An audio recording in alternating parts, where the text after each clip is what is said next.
All right, guys, welcome back to the Rick Shiels Golf Show podcast, episode 216. It's the start of 2024. Happy New Year, Guy. Happy New Year, Rick. Happy New Year to listeners, watchers. It feels like this is the final day that you can say Happy New Year to anybody for the rest of the year. I think the 16th of Jan is kind of the cut-off point. But we have been somewhat slacking, Rick, that the last podcast went live. I think I looked before, it was the 21st of the 12th. So we have not been slacking. I'm going to be the angry guy now. Where have you been, Rick? Why has there been no podcast? I've been chilling out on a beach. Oh, okay.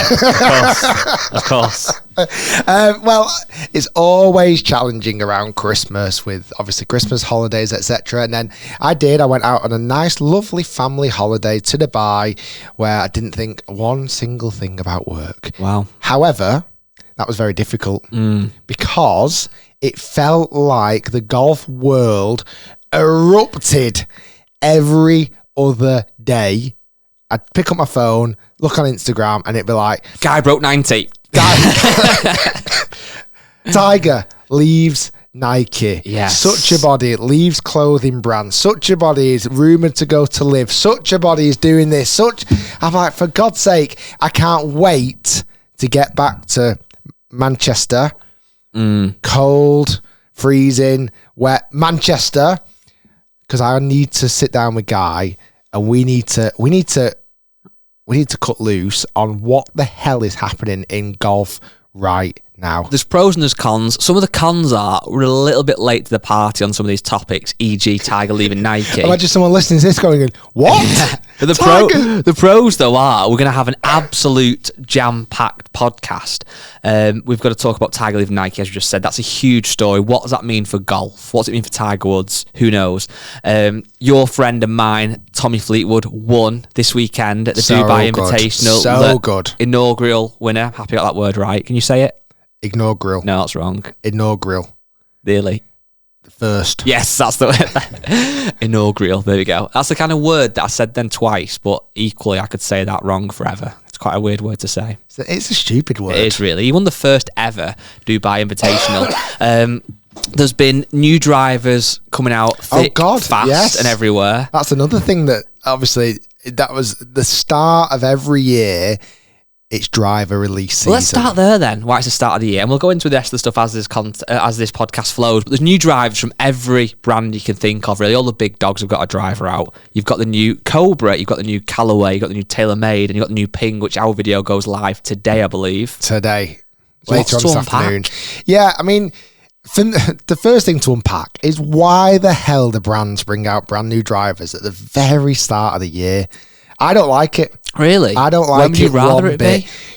Give us a bit of time, a bit of brief. I mean, from reviewers, obviously, I was fairly lucky. I had a few trips that I took the drivers away, and so I could really test them thoroughly.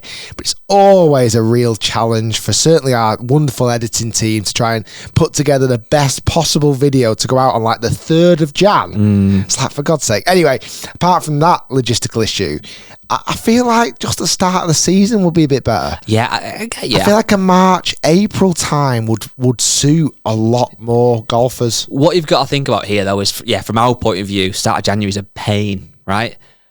The brands will have had put so much effort into looking at when is the absolute best possible time for them to launch. If you think about it now, you've got things like the Dubai Invitational, you've got Tommy Fleetwood, and you've got Rory with the new TaylorMade QI10.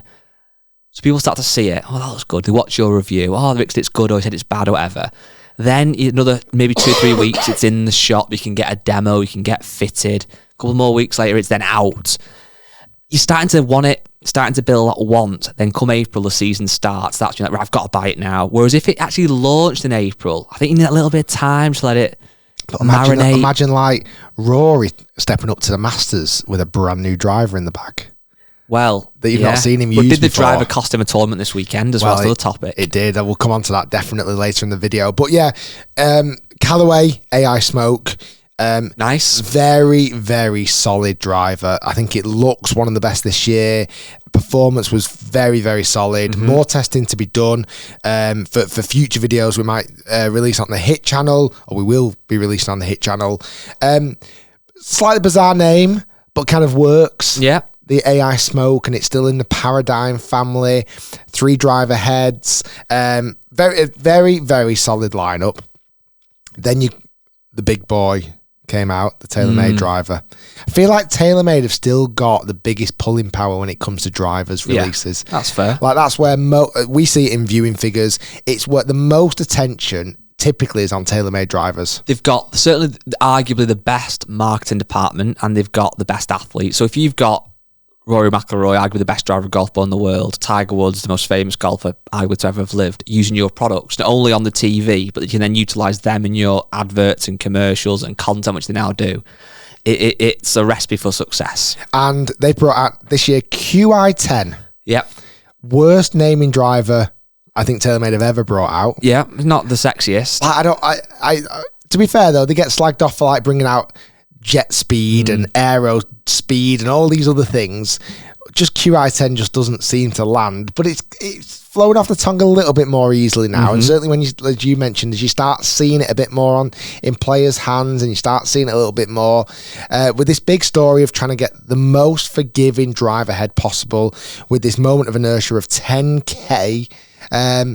However, Ping reckon they've achieved said feat with their brand new G425 10K. Full 30.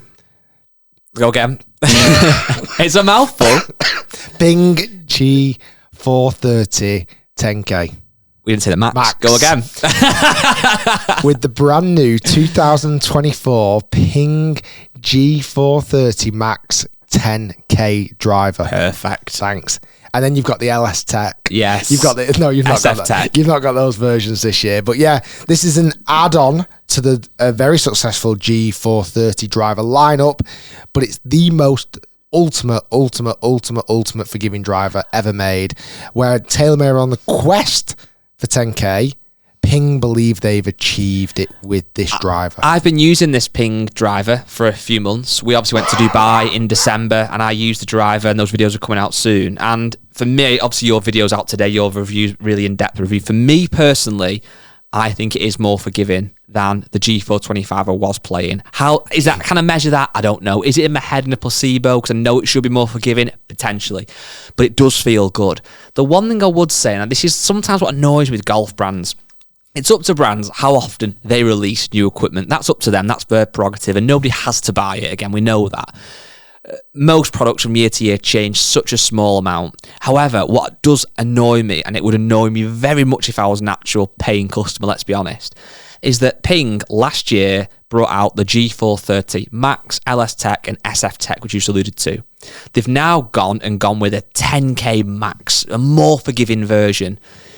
If I was a hardcore Ping fan and I knew last year, whatever date it was, that the G430 was coming out, and I booked into my local pro shop to get a fit and said, look, I'm a Ping fanatic. I've always loved Ping. I grew up loving Lee Westwood, blah, blah, blah.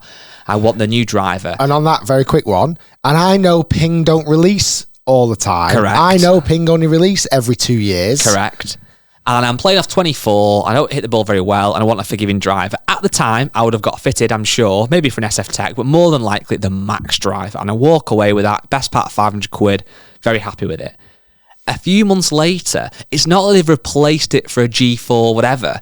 They've gone with another one in that same family that is now more forgiving. And there's other brands who've done this before. Titus did it. They did it with the TS 2 and 3. They then brought out a TS 1 and a TS 4 later down the line. We ended up making quite a controversial video about that, We actually. did, and I think a lot of the time this comes down to two things. It comes down to maybe materials, things that we don't think of as customers, but maybe they can't get certain components in time from factories or whatever. And the other reason, the big reason that Ping have done it, let's be honest, is that they know they released their driver when they did, went down very well, great driver. But when Ping released their drivers, it's not around that review season, that other brand's release season. So they get all their sales for their driver. But then what can happen is coming to 2024, for a lot of people who are interested in Kerr, the G430 can now look old because it's last year's. So all you do then is, which they have done, you drop a new one into the conversation, the 10K Max. That then gets you more sales, looks good for their brand, and it almost reignites the other part of the family from last year as well. Do you think also, to some degree, why they've also priced it very expensive? Yeah, So I think it's 529 quid or something. No, it's 599. 599. Wow. I think they've brought that out as well as almost like, well, surely this driver's got to be better because it's more expensive than the others. Yeah, maybe. But it's a good driver. But I think all of these drivers, and again, we've said this before, we'll say it again, they've got a lot of sex appeal, let's be honest. You look at them, they're shiny, they're new, they suddenly make the old ones look old. You see the best players in the world using them, you watch the reviews, and before you know it, if you're into golf, you want to buy one. Don't forget, arguably my favourite driver releases this year. The Cobra Dark Speed. Yeah. Seriously, I'm semi in love with the driver lineup there. I think the Dark Speed this year, I think without question looks the best, and actually performance wise was very, very, very strong. For the first time in a long time, Guy, and I mean this, I've got itchy feet with my driver. Wow. G4 25 Max that I've been using for, God, donkey's years now. All of 2 years I've been using it. That's like dog years though. For you having a driver, 2 years is actually 7. 14 in total. I've had the G4 25 Max in the bag for a while, but it is definitely due a change. You might have seen in a few videos that I released pre-Christmas, I kind of threw in the Adams driver. That made me feel a bit sick. There is another video of still the Adams driver in the bag. What were you thinking? I know. That's not even been released just yet, but that's gone.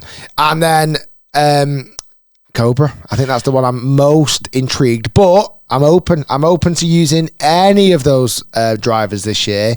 But my big mission is to increase speed, distance, and ball speed. I'm not bothered about forgiveness, Guy. I'll hit it and I'll find it. You're not bothered about shooting lower scores. You want a little bit of a flex on the occasional Instagram story. I want to hit it further. I want to know that I've still got it inside me. I've still got that speed. And at the moment, it feels like I'm on a downward spiral to retirement. Yeah, well, I need to get speed back up. According to Cobra, the Dark Speed is the driver that would help to do that. They've gone down this story of head shape and swing speed, but it's a funny one, Cobra, because I know Cobra make great products. I think most golfers would agree with me on that. But there's something about the brand, and I can't work out what it is and what they need to do. But if I had a friend who said to me, "Oh, Guy, I've gone and got a fit in for one of these new drivers. I wanted to buy one. Money's burning a hole in my pocket," and they'd gone for a fit in with everything. If they said they'd bought the Cobra, I would never look down my nose at it. I know it's a great driver, it's a decent price point. But I feel like I've got to ask why. Whereas if they got fitted and came away with the TaylorMade QI10 or even a Ping or obviously a Callaway, it's like, oh yeah, cool. Thing is though, they've all got stereotypes. Potentially. You've got a mate and he comes out with a brand new QI10, okay? Yeah. What's your first I think thoughts? Marcus's dream. Yeah. I'm thinking he's now going to probably buy the matching irons. He's going to have the tour bag. He's going to go full TaylorMade. Yeah. Like the Callaway. Yeah. What do you think with Callaway? Callaway has had a bit of a resurgence. For me, it was a bit of an old man's brand for a time. And it's kind of come back now as someone that wants a bit of ball speed. It's not my favourite brand. I feel like it's a definitely more youthful brand. It's getting that way with it's trying that way. And I would maybe say you're probably inspired by the players using it, not maybe so much the marketing. And kind of you want to still hang with the kids. Yeah, for me, a Ping then, for the Ping consumer, of which I am, with my driver, is very much sensible. You've chosen because of performance. They've gone for the drive at the speed limit on the road. They're very kind of conscious and safe, I'd say. With Never Ping. park on double yellow lines. No. It's a driver not for me. PXG would. It's not a driver for me No, anymore. it's not a driver for you at all. Whereas Cobra is a bit more like, maybe have a hat on backwards walking down the range. A bit, so I just don't quite, what is Cobra? That's where I struggle with a little bit. Yeah. Is it when Bryson's using the stuff, it's a bit quirky? Is it Ricky Fowler in orange pants? Is it, who is it? But don't forget, us growing up, Cobra was the old man brand. Absolutely it was. Like the Cobra, XZ driver. Imagine if someone said in 10 years, Cobra would be seen as like the kind of edgy brand, a little bit more kind of reverent brand. You wouldn't believe it, would you? Not at all. And I think that's, with all this said and done, what it leads us nicely into the topic of, you can have any of these drivers, you can watch the videos, you can watch the marketing promotions, you can watch your reviews, you can get all excited for them. And some of them might help your game, and the key word there is might. But at the end of the day, when you're coming down the 18th hole and you might be playing in your local monthly medal or playing a match play against your friend, really, whether your driver is the current driver, 2 years old or 5 years old, doesn't matter. It's about putting a good swing on it. And we saw that happen to Rory. Obviously, Rory is one of the best drivers of the golf ball on the planet ever, full stop. On the 18th hole at Dubai Creek, he was winning and he pulled it left into the water. Tommy Fleetwood birdied it, and then Tommy came off victorious. In that moment in time, that new driver was irrelevant, wasn't it? Could have been using a Dunlop. Correct. It was that final day, and I think we were speaking about it earlier this morning. I was back home, so Dubai time's 4 hours ahead of the UK. For that final round, it's such a great time to watch as a consumer. Sunday morning, kids were kind of pottering around playing. I had the golf on. I was genuinely really, really rooting for Tommy. Not that I've got anything against Rory, but obviously spent some time. We spent quite a bit of time with Tommy, to be fair. And it was just, I really, really wanted him to win. I feel like he needs wins to boost his confidence, to help him kind of just crush 2024. Like, I think he's 15th best player in the world at the moment. He could easily be top 5. Yeah. Like, the amount of times he puts himself into contention. So to be able to get on across the line was great, albeit he would probably see himself as being a bit fortunate, with Rory obviously putting it in the water on the last. But what a phenomenal last round of golf, and what an incredible back 9. Lots happened in that back 9. You're right with Tommy, but I'd also counter that to a degree then saying that he was fortunate. You don't expect Rory McIlroy to hit a shot like that on 18 with his driver. But then Tommy sunk a monster to take the victory. So it was kind of like, it got some, not handed to him, but it was there, and he took it. Yeah, exactly. That showed balls, if we're being honest. But it was funny, I tweeted about it, I know you did as well. I was made up for Tommy. He genuinely is, by the way, one of the nicest guys I've ever met in golf. He's such a lovely guy. He's got some big videos coming with him very, very soon. But I tweeted about it, and somebody... And in fact, next week's episode is Tommy Fleetwood episode. We'll come on to that yeah, it is, but we'll come on to the main video in a second. But on that, I saw, I've not been the biggest Liv fan, and neither of you, and without bashing Liv once more, but somebody tweeted me back saying like, felt like it meant so much more than Liv or whatever, right? And I didn't comment back, but I kind of agreed at the time. I thought, yeah, it did. It was better for me to watch. I was so much more engrossed in that event than any of the Liv events. But I was thinking this morning, why? Because it's a new tournament. It's a made-up tournament, as all tournaments are. Is it because I played the golf course? Luckily, maybe. But the real reason was that I was glued to that is because you've got Tommy Fleetwood, one of the world's best players and a guy that I kind of somewhat know, and Rory McIlroy, one of the best players ever to have lived, head-to-head. If you actually look at the rest of the leaderboard, this is no criticism whatsoever on the guys on the leaderboard, I must add. But you've got Thurston Lawrence, who came second. You've got Jordan Smith, English guy, was fourth. Molinari, Xander Lombard, Torbjorn Olsen, some great guys. If those guys were the top few, which they were, but you take away Rory and you take away Tommy, would I have been watching? Yeah, No. it was about Tommy and Correct. Rory. Even if, to me, it was the fact it was Tommy and Rory. Because even if it was Rory versus Xander Lombard, for argument's sake, I wouldn't have been glued to it. But now then, and again, going back to Liv just for 1 sec, if in this year now, if we have this same situation where it's Brooks and John Rahm in the last group with a few holes to play, will I watch? I probably will. So is it showing us that the actual tour and the format is actually somewhat secondary? It is about having those names competing. You know what's quite interesting, what you mentioned just at the start of that then, about the Dubai Invitational is a made-up event. Yeah. First time it's ever been done at Dubai Creek. And you think, well, all live events are made up. But it feels like, because there's track record, like the Dubai Desert Classic, which is this week, that was made up 20 odd years ago. But that's a real iconic event now in the European Tour. Yeah. Because of that history and that legacy and that track record, there's nothing wrong, nothing saying that the Dubai Invitational won't be of the same stature in 20 years down the line. Because there's history there. Liv's still not had that time to be able to do any of that. Like, whoever wins Liv UK next year, there's still only been 2 winners of that event. And there's been no history yet of 20 years, 30 years. And to some degree, I actually think a lot of the conversations that are happening now with PJ Tour, European Tour, and Liv about this kind of, it definitely seems to be going more into this kind of direction. Rory's changed his tune a little bit, hasn't he? He's changed his tune a full 180 degrees. I'm not being funny, he really has.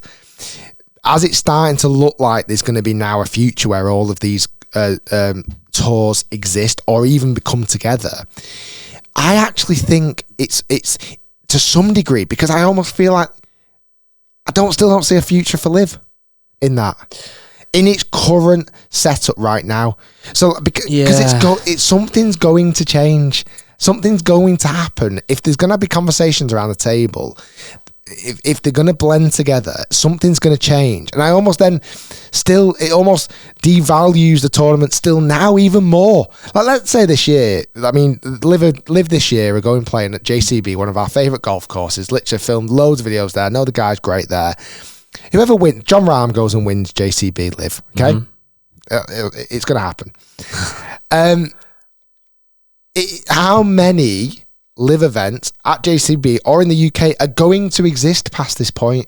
Still don't think there's enough of a legacy just yet. Yeah, I hear you. It's a bit like, again, a stupid analogy. The Olympics has been going for hundreds and hundreds of years, right? And when you win a gold medal in the Olympics, it's like you are a gold medalist, and that is track record for all those years, right? Yeah. When golf first came into the Olympics again recently, when Justin Rose won, that was the first ever event of golf back in the Olympics in the modern era. But because he won a gold medal, just like all the old gold medals that have happened hundreds of years ago, straight away validity. It's like, yeah, you are now a gold medalist. Done. I don't know. I feel with this, and I'm pleased there is conversations happening. I'm pleased there's going to be a getting together, a more serious one, because obviously they were the rumours back in June when the PIF joined forces with, or had a alliance with the PGA Tour. Nothing's really happened since that. There's now been an extension. Something's going to happen. Yeah. But that's where I feel like what we're talking about right now, PGA Tour, European Tour, Live, I almost don't see a future where any of that exists.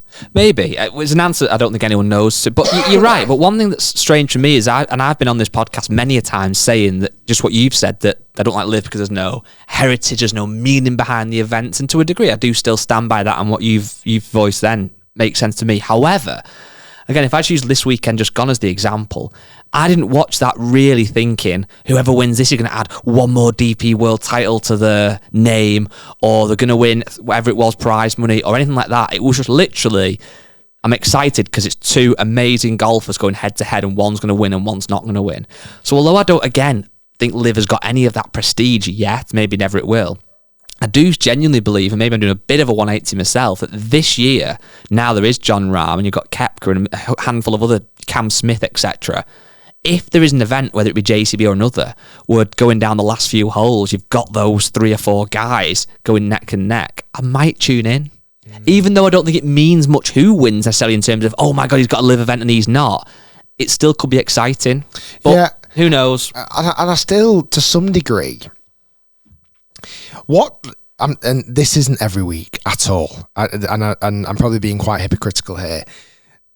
Yesterday when I watched it, I literally tuned in for 4 hours and I could not take my eyes off it. And I loved the fact that everyone was playing in the correct order on the golf course. Yeah. That, was it Tristan Lawrence? Yeah.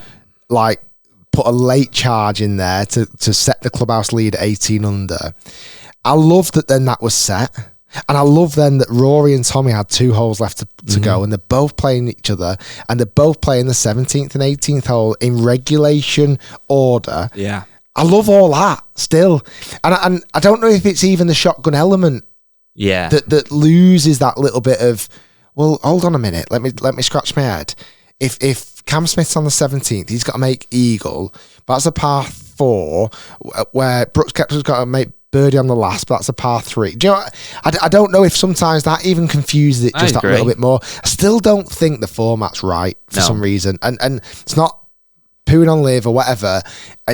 I just hope that the right people get around the right table and go, right, come on, let's all work together again. Nothing wrong with, pumping money into the game of golf, whatever it may be. Make all these golfers billionaires. Let's not talk about it so much about money. But let's create the actual best product for the fans. I think though on that, and again we'll move on in a second to what content we've got coming up. But like next week, or this week should I say now, is the Hero Dubai Desert Classic, and it's obviously one of the Rolex events. It's loads of prize money. As a golfer, the kind of worrying thing is for golf, if you like, is that I will only be, and not speaking just me, I'm sure you're the same. I'll really only tune into that probably on the Sunday. And if there's guys who I know and like who are doing well, if no disrespect, some of those names I mentioned earlier are doing well and are up there, great for them and wish them all the best. It's not going to make me tune in. But if you've got, again, a sandwich of Rory and Tommy and whoever else, I'll probably want to tune in. So we still need to conquer that, don't we? Every event is a must-see, not just who's doing well. But speaking of Tommy, the next podcast we are doing is a Tommy Fleetwood special. It was recorded a few weeks ago before his win. And then on the Friday, it's the rematch. It's you, Rick Shiels, versus Tommy Fleetwood. He starts level par. You get the luxury of starting 10 under par. Who wins? Have to wait and see. It's epic. It's really, really, really good. I think you're going to love it. As mentioned a couple of times, Tommy is such an amazing person. The podcast episode, I'm actually excited because it was a few weeks ago. I'm excited to listen back to it. Yep. Because I honestly think the way Tommy comes across, he talked about being quite nervous in the podcast, weirdly, but you can never tell. He's so chilled out from the outset. We also did a few extra videos. We did a really good coaching video. We did a coaching video out of bunkers and how good he was out of bunkers yesterday. Insane. You've got to watch that coaching video. That'll be coming out soon. We also did a very in-depth what's in the bag, the clubs he's currently using, which is going to go on the Hit channel. Stay tuned for that. Podcast next week as well, and then the 10-shot challenge. It's going to be action-packed, and I'm going to say it now, he's going to go back-to-back weeks. He's going to go and win at the Dubai Desert Classic. I would love that. Yeah, it's just, and what's mad is really, if you actually look at his time here, he the last event that was in Dubai, the Race to Dubai final at Jumeirah Golf Estate, which is the golf course I actually played Tommy at, the Earth course. It's an unbelievable golf course. It's really bloody hard. We play off the back tees. It's like 7,700 yards. Excuses bunkers bloody everywhere. But anyway, stay tuned. I'll get a 10-shot head start. And he could have won that back in December. Yeah. He obviously went and won the Dubai Invitational. I just want to see his game just go to a different level, and I really think he's got it in him. Absolutely, yeah. And I think on top of that, though, that we've had a bit of, like I said, jokes aside at the start of the podcast. There's been a few weeks of no podcast. There has been videos on the main channel. There is so much in the bank. The podcasts are going to be back every single week from now on a Tuesday. If you're in the clubhouse, rest assured, they're coming thick and fast. And main channel videos, we've arguably got too much content, so it's going to be jam-packed. I'm excited for them, actually. I'm excited for a lot of the videos. Our big match, head-to-head. It feels like a lifetime ago now in Dubai. What was it called? The Clash in the Sun. That's rubbish. Think of a better version. What could it be called? It was in the desert, really. The Destruction in the Desert. Yeah. Yeah. It was a good match. It lived up to all the hype. But It we won't was give any very spoilers. good. Yeah, it was very good. But yeah, there's loads of videos coming, so I do apologise for those people who've been missing the podcast. But, you know, Rick's got to have a break. He's got to have his month in Dubai. Basically, he's got a cough off the back of it. So those shishas you've been smoking in your Bentley and your Bugattis. That's funny. That is funny. Yes, so one thing we've not discussed yet, obviously we alluded to it in the last podcast, which again feels like a lifetime ago, but the rumours at the time were Tiger Woods was potentially leaving Nike Golf. It's now confirmed officially, obviously by Tiger and by Nike. They have parted ways. I've had a little bit of time, obviously. It's been a while to digest this. Yes.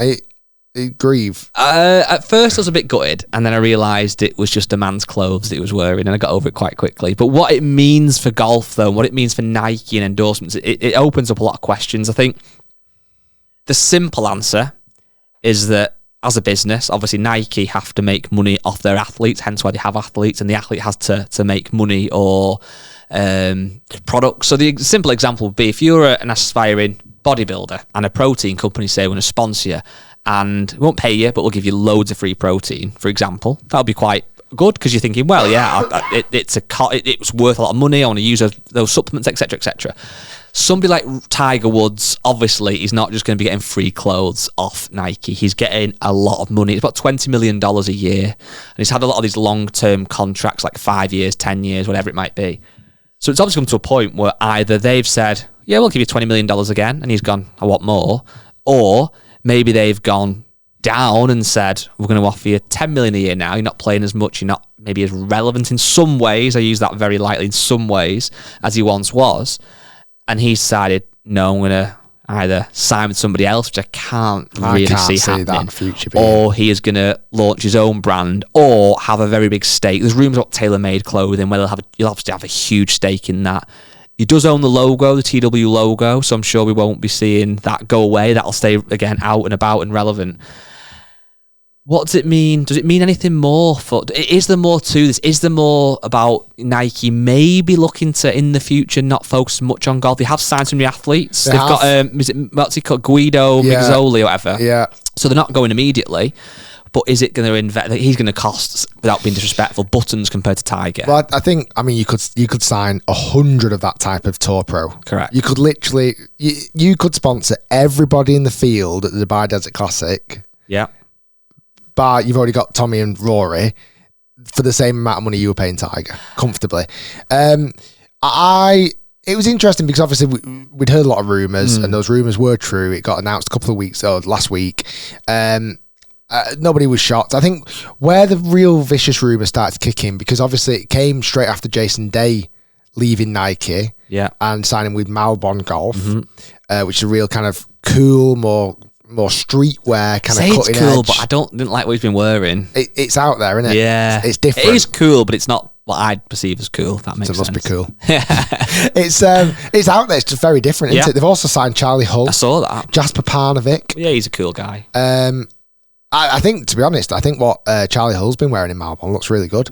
But I think that's where it probably really sparked the Nike completely coming out of golf, was Jason Day leaving, Tiger was leaving, or parting ways, whatever it may be, and everyone's like, "Oh, this is it," But obviously, I don't think that's going to be the case. No, I don't think Nike will be leaving golf in the immediate future. But what I was thinking again, as you'll probably tell, I've had a long time to dwell on this, is that if you think about other sports that are big for Nike, and football is arguably one of the biggest, soccer for American listeners, when you pay those superstars, e.g. a Ronaldo or whoever, to wear your boots, you're doing it to, first of all, validate the brand and make people aware that Nike make great football boots. Associated with the best players, exactly. Greatest players. But you're also doing it really to influence youngsters, really. Think about people that buy football boots. Yes, there'll be some people our age who might play on a Sunday or five-a-side, but a lot of people are either in school, using them for PE, or playing for an under-8 team. So a lot of your customers will be younger people.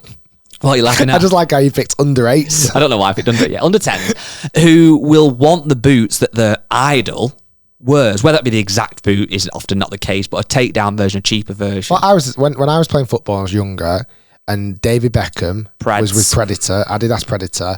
I had to have those boots. Absolutely. Like if my parents said, no, it's going to be a different pair, I'm like, no, I need those pair. That's the pair I need. Like, well, exactly. And think about how much, obviously your little boy's getting to the point soon where he'll be probably, if not got boots, but and he might go after his best player or whoever whatever they were. If you think about golf, you have got youngsters playing golf, obviously, but the people that are buying golf clothes and equipment are a lot older than those that are buying football boots or whatever it might be. So if you look up, Nike signed Tiger in 1996 and he's been there ever since. So one thing he has massively done is solidify the brand in golf. But what he's not done in some ways has helped necessarily shift product in every aspect, because yes, I'm sure they've sold a lot of red polos and people might want to be like Tiger and buy a black cap. They couldn't sell golf clubs very well, even though Tiger was using them. And it's like, really, if any of your friends that you go and play golf with outside of work, are they ever going to buy a pair of shoes because Tiger wears them? They're going to buy what they like and what are comfortable. I feel like Nike, whether this has been because of the partnership, people buy Nike because they like Nike. Yeah. Now, like if they see a new Nike pair of golf shoes that come out, it's like, I want to buy them because I like Nike, the brand. I know they've done the cool in other areas. They're a cool shoe. I want to buy them. Well, that's a massive thing, and that's a huge factor. So whether they're now looking to think, right, Nike's done his service. He's done his service. He's done a lot for our brand. Even if he goes and wears, which he won't do, an Adidas cap, all those majors he's won are wearing a swoosh. He's done his bit. Let him go and do what he wants and chase a bit more dough. Fine, no issue with that. The other thing, and it pains me to say this, but from Nike's investment and what they want to spend per year, does Tiger still move the needle like he used to? I don't mean generically, because he does generically, but in terms of younger people coming into the game, are they going to look at Tiger like we did? And the answer, I think, sadly, is no. Like, but plays very rarely. If you imagine if you're a 10-year-old kid now, you've got into golf because your dad plays or your mum plays, and they say, Tiger Woods is my favourite player. Why, mum? Why, dad? We did X, Y, and Z. It feels like you're showing them history, aren't you? You're not going to say watch him this weekend necessarily and watch him win this event. Maybe that's going to be now we're looking at Koepka or Rory or Tommy or all these other people who are wearing the swoosh. Well, that is quite interesting because if you actually look at, again, Nike's athletes, you've got obviously Rory, arguably the second biggest name in golf after Tiger. Yeah. Would that be fair to say? 100%. In this modern era. What's also interesting is Nike didn't drop that many athletes that moved to live. No. For example, Brooks Koepka. Well, Brooks Koepka has just done a photo shoot this last week or so. What's his team now? Smash. And all of the other three guys have got Smash uniform on. He's not. He's got his Nike clothing on, his Nike hat, his swoosh on his shirt, his golf shoes are still Nike. Like, everyone else is wearing his Smash. So they're paying him a decent whack. Like, who was I think about just a second ago? Well, they've got Scotty Scheffler. Yeah, who arguably is the best. Yeah, well, he is the best player in the world. Tommy, who's just won. They've got a lot. But then the other point I was going to lead on to, I think genuinely the reasons probably are just simply financial. Yeah. But you could, if you want to go down wormholes, you could look at that. I know that Brooks Koepka had this Nike golf shoe, the Smash logo on the side, that obviously Nike have had to produce. It's not a collab, but they've had to produce that shoe. Have Nike, and they're asking the question now, I'm sure I'm wrong, but have Nike said, we want a piece of Liv? We want to stick with Brooks and invest in Liv? Is that where Tiger's gone? Not with me, you're not. And they've parted ways. I doubt it. I'm just saying I don't know. Like, is there something deeper to it? That is Liv's plan. Like, each team needs to have a headline sponsor. Like, it needs to be at some point. Like, Smash GC could easily change to Swoosh GC. Well, yeah. That's a good name, isn't it? Swoosh. Yeah, it's very good. Swoosh GC. And that might convert me. Who knows? I think... Sorry, I think it's a very interesting time, and you know what though? I know you've read the book and you bought it me very early days when I actually signed with Nike. I mean, arguably this is the second biggest breakup of an athlete at Nike. Really. Well, you leaving was massive. Tiger's a little bit less. Number 3 on trending on YouTube, and this was even trending. Nobody even talked about it.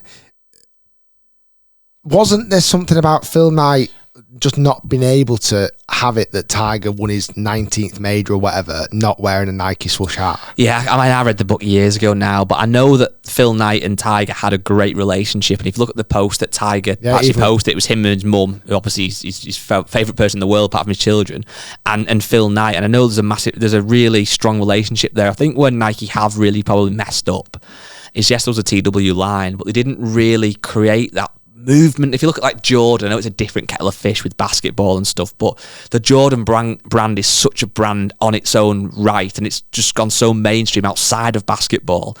Was there something that could have been done with a TW line and could have had Tiger even more invested? I'm not sure, but we'll see. It's interesting. I do think Jordan brand is like an anomaly.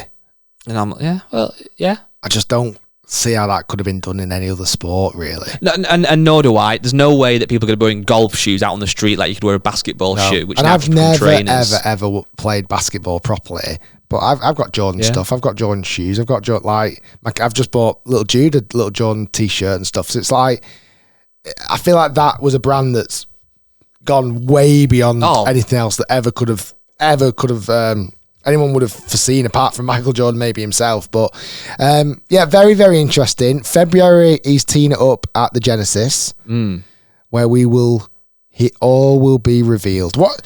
Right now, what's your actual prediction? For Tiger Woods? Yeah, what's he going to be wearing? Oh, right, okay. Brand-wise, I think it's pretty straightforward. I think he'll either be wearing TaylorMade apparel, and he will obviously have a massive percentage stake in that brand, so he'll be earning more than this $20 million a year dollars he was getting paid off Nike, or his own TW line that is maybe somebody else obviously actually manufactures it, just sells as a TW logo, and it might even look quite similar. He's still going to be wearing Sunday red, isn't he, and black trousers, I guess, with his FootJoy shoes. I think those are the two. I can't see anybody else. I don't know. Well, the rumours, I'm not saying these are the things, but the rumours... Is this the Grayson one? So Grayson, who sponsor Justin Thomas. Yeah. There's rumours there. I just Can't see that, but There's rumours. Footjoy. Can't see that. I can't see that one bit. I've written them down the other day. Where did I write them? And it's on a chat.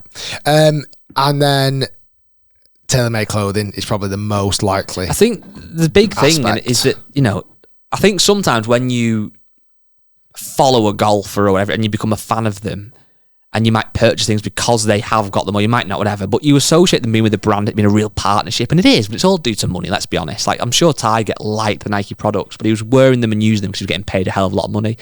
He's only dropped them because he's not getting the money that he now wants. I'm sure that's as simple as that. You'd like to think that Nike would have wanted to keep Tiger, surely.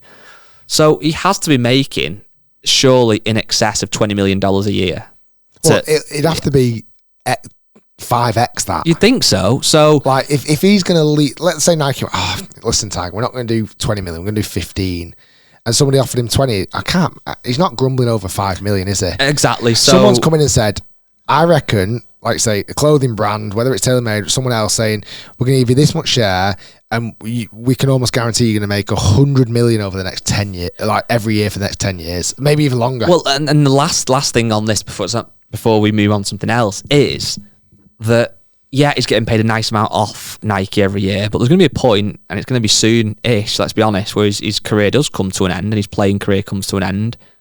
If he has a big stake or his own company that goes on to do well and can even get a small percentile of the success that Jordan never got, and it's Tiger's own brand, I'm just going to say that's set him up for life. He's already set up for life, but that would be the game changer from like a business standpoint. That would set up his 10th generational grandchild for life. Think about simple maths. Currently, he's only doing the 8th generational grandchild. Well, if you buy a TW hat now, and in theory, a penny of that, if that goes towards Tiger's 20 million a year, if you buy a TW hat and it's his own brand, then he gets X amount of that, which is going to be a lot more. It makes sense, doesn't it? So as long as he can shift product, which I'm sure he can. Totally get the decision. It's just, it'll be interesting to see in Feb. The other rumour I heard that you didn't mention, which is a bit of a coincidence, maybe it's just a coincidence, maybe there's more to it, I don't know, you tell me, was that you release your own merch and then he stops wearing Nike. Like, come on. I mean, I'm glad you brought it up, Guy, because there is some breaking news. Tiger Woods, I can't believe I'm saying this, will not be wearing RS merch, I'm afraid. But if you do want to get some RS merch, check it out. rickshiels.com/shop. I believe some of the certain products have been selling out thick and fast, and some of them actually nearly sold out. You said to me this morning. Like, literally, it is getting so close to almost full sellout on the whole website. Wow. So, like, get it. Genuinely, I reckon it won't last for the next week or so before everything on the website is sold out. And then you'll have to wait for stock to be replenished, which might not be dead quick, to be honest. Well, I saw quite a lot while you were away. I think you were showing a few on your stories. Quite a lot of people out on the golf course with the head covers. Awesome. Certainly some of the clubhouse head covers, which was great to see. I've got the clubhouse head cover. It's very, very nice. More part of the clubhouse. Guy, you are the clubhouse. I'm not sure how you can get much closer to being the clubhouse, but for our beloved listeners, if you do want to get involved, there are still some more of the clubhouse head covers left. Check it out, rickshiels.com/shop. You do not want to miss out on, honestly, genuinely the last bits of stock before we have to shut the shop for a period of time before we replenish. Do you want a few questions? I would love some. So we've had some questions asked on Twitter. And we've also had, as always, some in the Facebook group. If you're not a member of the Facebook group, join it. It's free. Totally free. 'Cause all your stuff's free apart from your merch. That's definitely not free. No, that's the only thing you have to Everything's free apart from the merch. Giles Littlewood has said, where is the... And we put it in this tone, by the way. Just by the way, sorry, quick one.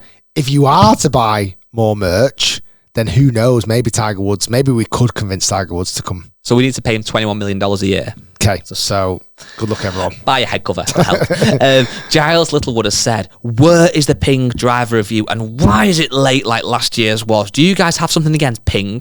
Yes. There you go. I've used the driver for 3 years. I absolutely hate the brand.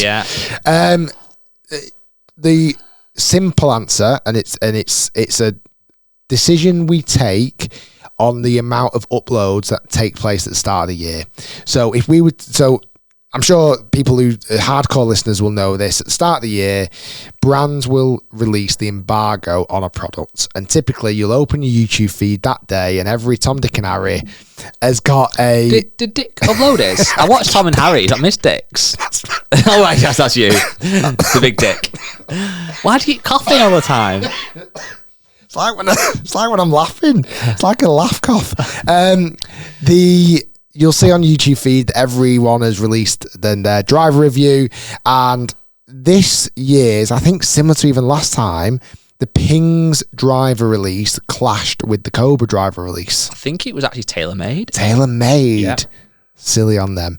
So the Ping embargo released at the same day as the TaylorMade embargo, and we didn't think it was fair for either brand to release both videos on the same day and even the day after. So we've had that bit of breathing space. All the videos have been released or filmed already, being edited as we speak, as of like the actual Ping videos out today, the 16th of Jan.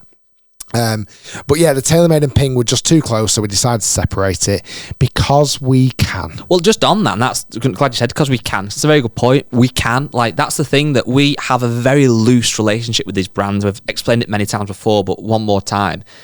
They send us information about the product. We sign something to say, yeah, send us this information. We will not leak it. And if we do, we're responsible. Take us to court, etc. They then often will send us the physical product or fit you for a product. We then test it in our own unbiased way. And on that date that the contract we've signed says, we can release the video. Doesn't mean we have to release the video. Doesn't say you have to release Correct. the video at if that time. You were, and this isn't a dig, but some of the TaylorMade ambassadors like Grant Horvath and Micah Morris, etc., have done TaylorMade product because they're sponsored. They're openly sponsored athletes. They will have to, in their contract, release videos at set times. And that's just part of it. We don't. So if we release the Ping video a week later or 2 weeks later or not even review it at all, that's up to us. There's certain things like a TaylorMade driver where there's a lot of excitement, a lot of buzz. So we'd be quite naive not to hit that embargo time because you want that most engagement on our video, let's be honest. But we release them when we want. And also, you'll see like golf magazines will release every product on embargo day. Exactly. But again, there's a bit of control there from the brands because they pay for advertisement space in the magazine. So the kind of magazines have to hit certain embargoes. We don't have to do that. So it's been reviewed. It will be coming out. Well, it is coming out today. So Enjoy it. Sit back, relax. Ping G4, the brand new Ping, the brand new for 2024 Ping G430 Max 10K driver. So you could watch your review where you say if it's good, bad, or indifferent, or you could know that I use it. Now, do you think I would sell drivers that people go, well, that's the driver that Guy Charnock uses, must be good? Have those videos been released yet? Have you used it? No, but I do use it, and I'm telling people now, and maybe that'll sell drivers. Maybe I can have the new Tiger Woods. Maybe I can get 20 quid a year off Nike. Imagine that. Imagine that. Free gear and 20 quid a year. Done. I'm sold. Martin Brown has asked it. This is a comment that got quite a few likes, and I've seen this around the internet in the corners of the web. Are you playing the Good live event in February? And if so, who with? Unfortunately, I'm not. I know, I'm not. And the reason being, we've got a trip in the end of January we're actually in America till kind of almost the start of February, but then need to be back. It's a long trip. We're filming a lot of content to then try and add on another trip only 4 or 5 days later for across the country in Arizona to try and be over there for an extra 3 or 4 days. It's just logistically not possible. I wish I could. I wish I'd known a bit more about it. I wish I'd had a bit more of a heads up, maybe even from the guys at Good to say, listen, this is on the radar. Save the date, so to speak, because I would have definitely played in it. I'd have loved to have played in it. Who my partner would have been, who knows? Maybe Mr. Charnock, maybe someone else. But unfortunately, this time I cannot do it. Good luck to the lads. I think it's going to be an amazing event, live streamed on YouTube. Check it out. Is it 8th of Feb? I believe it is. It's around that time. 8th of Feb. Everybody watching this video, be sure to tune into the live feed of Good 2-man scramble. I think it's going to be epic. But unfortunately, this time round, I cannot make playing it. And also, the thing is, if you had played and if I'd have played with you, we probably would have won it and got the money and the trophy. It's just too predictable. Like, there's no point watching something if you know what's going to happen. Exactly. So what would be the point? But yeah, that's all it is. There's no spite. There's no, Good are doing this first and all this jazz. Nothing like that. It's just logistically, I think I get back on whether it's the 1st or 2nd of Feb, I would have already been away for 10 days to then be away for another week and a bit. Putting your kids first. Being away for another week and a bit straight after that, logistically wouldn't have worked. I think as well, like what people, I'm sure they do realise, but you have got a young family and stuff, so it's a lot to juggle, to balance. If I was young lads like Good with not a care in the world, you'd be there with wonderful hair and great abs, big massive muscles, and hits it dead far. Well, it's dead easy then, isn't it? But I'm not. I'm an old man with 3 kids who needs to be back. Yeah. But unfortunately, if there's another one, I'd love to be involved. We can't go now. Turn the first one down. Oh, and if we're still, I know it didn't happen last year, and I'm sorry for that, but we are still looking at trying to create a live event with all YouTube golfers as well. So stay tuned for that. Is that enough meat? Because I'm sure Nate Edwardson will do a video on this bit now. So I'm giving him some more to cling on to. Well, come on, Nate. You've got to make a video out of this. So it's hard. Like I've said it before, it's hard to try and do a live stream event. There's some of the live stream stuff that Good have been releasing this last few weeks has been very impressive. Yeah, it's incredible. Very impressive. I'd love to know how they're doing that. I'd chat to the guys to do that. But even what they're doing right now, is it just one group, isn't it? Yeah, that's the thing. It's amazing. We need quality, that 10x or 18x. That's what I mean. We're trying to do that on an 18-hole golf course. Like I'd love to see how they're live streaming the 2-man scramble on the 8th of Feb, because that's a mammoth effort. It really is. One that at the moment I just don't know where to start. So unfortunately, it's not going to happen straight away. But if we can figure out an answer, then we'll get it done. You know what, on that, again, heads up if people haven't been aware, but Good have done a few live videos already, and the quality it's unbelievable. But I've not really looked into it too much, but I wonder what the actual demand is for live content like that. Like, I know they're obviously dipping the toe in the water and trying something. It's really cool to see other people trying experimental things. I think it's exciting that people are doing that. But, like, I actually wonder, and I'm sure people are watching out of intrigue, but if that is a future in golf YouTube, or is it not? Like, I don't really know the answer. And this is not for 1 second sounding. It's not. I'm trying to word this correctly. I've done live golf content before. Like I've live streamed many times before back in the past. Granted, not to the same quality, but the views were always much lower. Like the views were nowhere near as high because people just couldn't tune in at that time. And do you then tune into a live video afterwards? No, not really. I think the reason I asked that question, I almost don't feel qualified to comment, because I know that live streaming is a massive thing now in some industries. Like if you look at iShow Speed or whatever, and they're getting millions of followers, and it's something that I don't literally physically subscribe to. I don't watch it. I have no interest in it, but obviously a lot of people do. We know that Good's audience is a little bit younger than ours. Typically, there's some crossover, of course, but whether the younger audience are more into live, who knows? But it's exciting to see which way it goes. I think the one they did even just this weekend was like 3 hours long. Yeah. So it's like, are people watching for that amount of time? Or are they just dipping in, dipping out? Are they double screening? Double screening is a big thing now. I love a double screen. Have you ever triple screened? I bet you have. A quad? Please. Let me think how you could quad screen. TV. Yeah. You've got the golf on. Yeah. Laptop pretending you're working. We're just having to kind of look at emails, just flicking through. Phone. And an iPad. iPad, yeah. What's on the iPad? Live fishing. No, I think the iPad is a YouTube video of like how to stop procrastinating, how to stop trying to do too much at once. And you're watching that kind of hearting in while you're also on TikTok and you're reading emails, watching the telly. The iPad saying how to live stream a 18-hole golf event. Why does nobody watch my live streams? Yeah. Anyway, who knows? I've got 2 more questions from Facebook. These will be a bit quicker, I guess. Paul Robson, you've kind of answered this already, Rick, but will Rick be putting a new driver in the bag this year or staying with the Ping G425? Got a controversial shout here, guy. I've been thinking this. No driver, just a 3-wood? No, not at all. I've been thinking about this for quite a bit, actually. Go on. I reckon for the last couple of years, I started the year by saying I'm going to do everything I can to change nothing in my bag. Yeah. Would you say? Yeah. I've been on record to say that. Yeah. That all goes out the window. New sticks. I want new everything. Nice. Old Bluey, gone. Even roll, putter, gone. Yep. Wedges, I don't even know what wedges I've got now. TaylorMade TaylorMade wedges, gone. Tightest irons, gone. Pink driver, gone. Wow. Pro V1. Oh, don't do that. Wow, that's too far now. You rock it with like a Mizuno ball next. This is a future I could see. Go on, talk to me. Tease me. A little insight to the future. This is where my head's going at the moment. Cobra driver, Ping or TaylorMade 3-wood. Yeah. /4 wood. Okay. Doesn't offend me. I really, really, really want to walk down memory lane with my irons. Are you keeping that tightest 3 iron, by the way? I think that's one you should keep. I don't know. Okay, anyway, get rid of it. Burn it. Where my heart's looking a little bit at the moment. Yeah. And they've been through a rebrand, and I think they even look better. I know what you're going to say, yeah. I fancy going back to Wilson irons. Wedges, no idea. Vokey SM10s, baby. I think SM10s. And then a Scotty Cameron putter.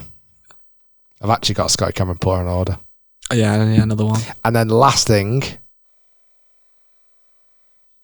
Yep, go on. Bridgestone golf ball. Wow. That's just where my head's flying at the moment. Wow. So Bridgestone golf ball, great ball, but just okay. I hear you do. It's gonna be different. It's gonna be different. All in a vessel bag. All in a vessel bag. Nice. Last question from Facebook, and a little quick couple of Twitters before we lock this thing up. From Paul Crooks, what was the highlight of filming with Bryson? The highlight, guys, was just him. Like, he is such an interesting but also quite complex character. He is full on, determined, passionate, energetic, a ridiculous athlete. Like, he is up close.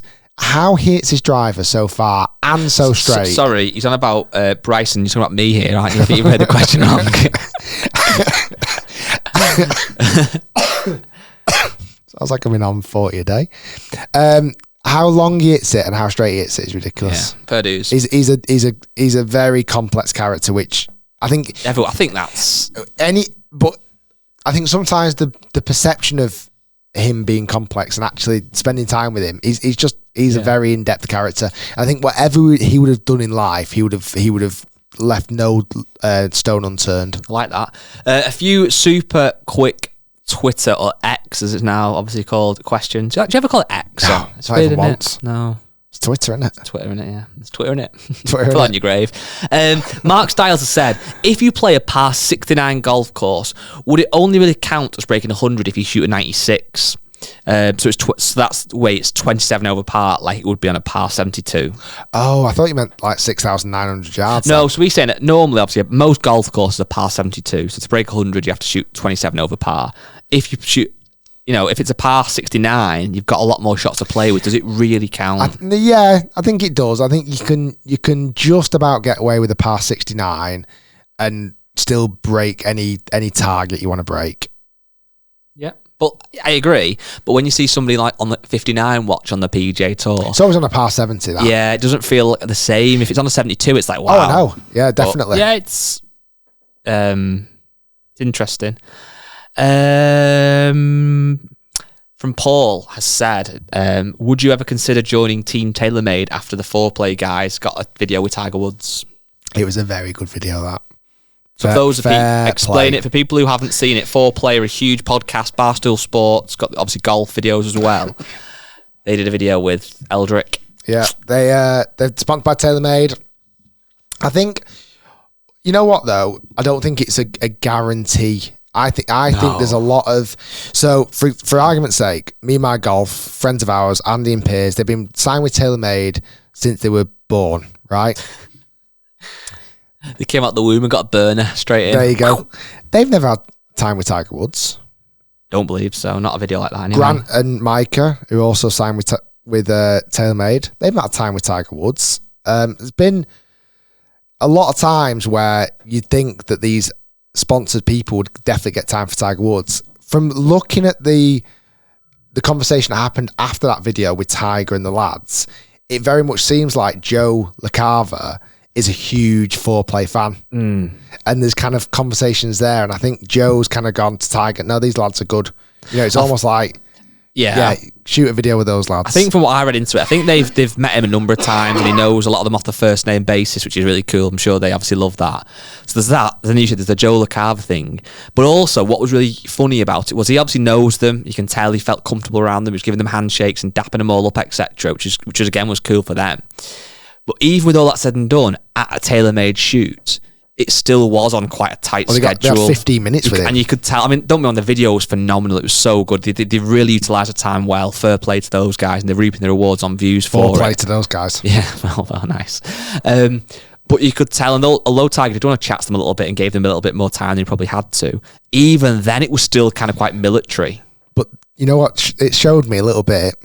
Tiger knows YouTube, doesn't he? Yeah. Do you see what he did? Yeah. It said to Riggs, because Riggs was going to go first. He went, no. Yeah. You go last. I've got a little surprise for you. Yeah. Because he knew about retention. Yeah. Well, maybe that's the case. He knew exactly what he was doing when he said to Riggs go last. And then to get on there, and because if you notice the conversation at the start, is like he went back to his buggy and he was asking for a golf ball.